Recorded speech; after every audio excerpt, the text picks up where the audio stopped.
All right, let's just get right into it. We always think of science as this amazing force for good, right? Pushing us forward. But what happens when it goes a little off the rails? What happens when our smartest ideas turn into our biggest nightmares? Today, we're going to look at the freaky experiments that got scarily close to ending it all. And that's not just some line from a sci-fi movie. It's the honest-to-God reality of what happens when you push the boundaries of what's possible. Some of the greatest minds in history have literally gambled with the planet. So we're about to dive into these stories where science was taken to its absolute limit. I'm talking about everything from weaponizing the weather to literally rewriting the code of life itself. And these aren't just hypotheticals. These were real projects with real world-ending potential. So, first up, let's talk about the time humanity looked at the pure, raw power of nature, earthquakes, tsunamis, and thought, yeah, we should make a weapon out of that. Okay, so check this out. We all know about the Manhattan Project, the atomic bomb. But at the exact same time, down in New Zealand, they were secretly working on something they nicknamed the Cowabunga option.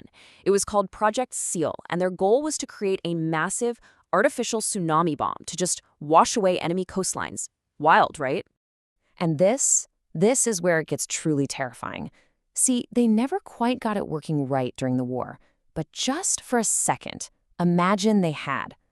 The real threat wasn't just another super weapon for a superpower. It was something way, way more accessible. And that's the part that should give you chills. Nuclear bombs? Super hard to make. You need massive resources, top scientists. But a tsunami? Made with regular old explosives?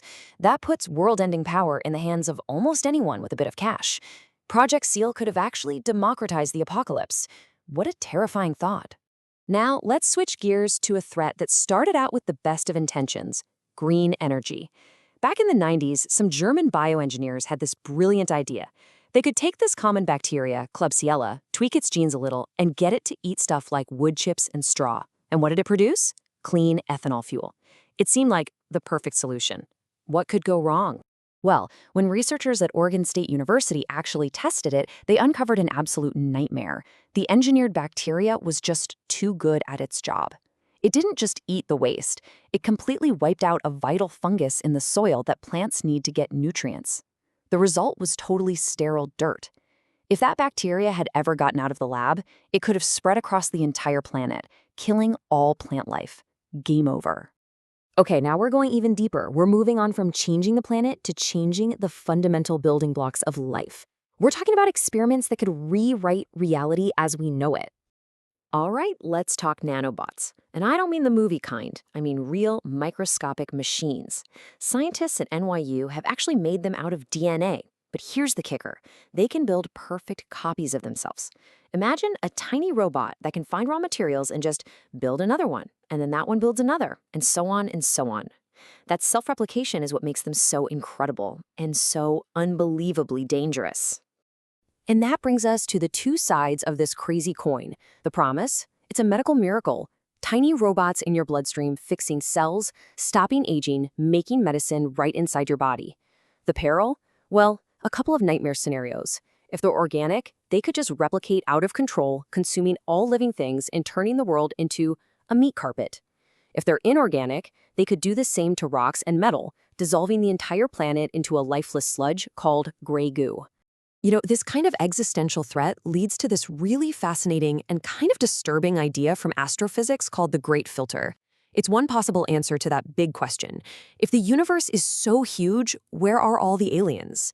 The theory goes that there's some kind of barrier or challenge that pretty much every civilization hits, and almost none of them make it past. So that makes you wonder, right? Are we in the middle of creating our very own Great Filter?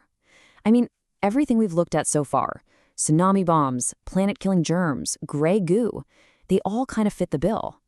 But what if the filter isn't some big explosive end? What if it's something quieter?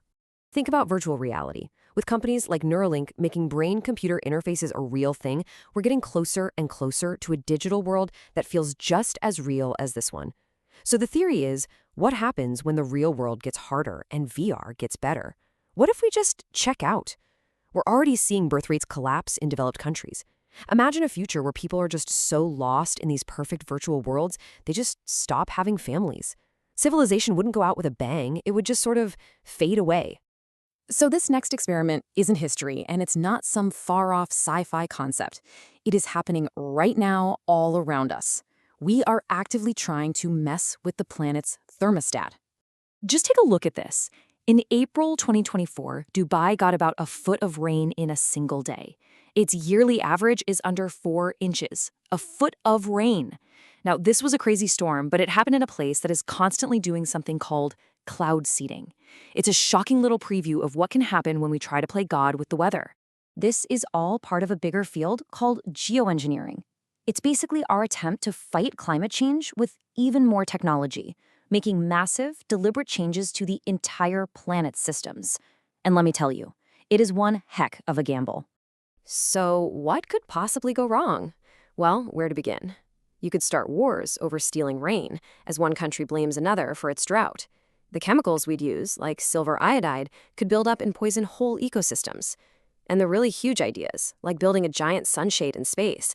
If that thing fails, it could trigger monster storms, or even plunge us into a brand new ice age. And if you're wondering why on earth we'd take risks like that, just listen to this quote. This is from the actual scientist who discovered the hole in the ozone layer. So he knows a thing or two about global crises. When asked about climate change, his answer was blunt. That's the kind of desperation that's pushing us toward these crazy gambles. So, what's the takeaway from all this? All of these experiments, from trying to make tsunami bombs to creating digital ghosts that we can get lost in, they all seem to point back to the same terrifying possibility. The threats we can cook up in our labs are getting more and more powerful every single year. You have to wonder if any one of them could be our great filter. And it leaves us with the ultimate question, doesn't it? We are clearly an intelligent species, but are we a wise one? Are we actually smart enough to survive our own cleverness?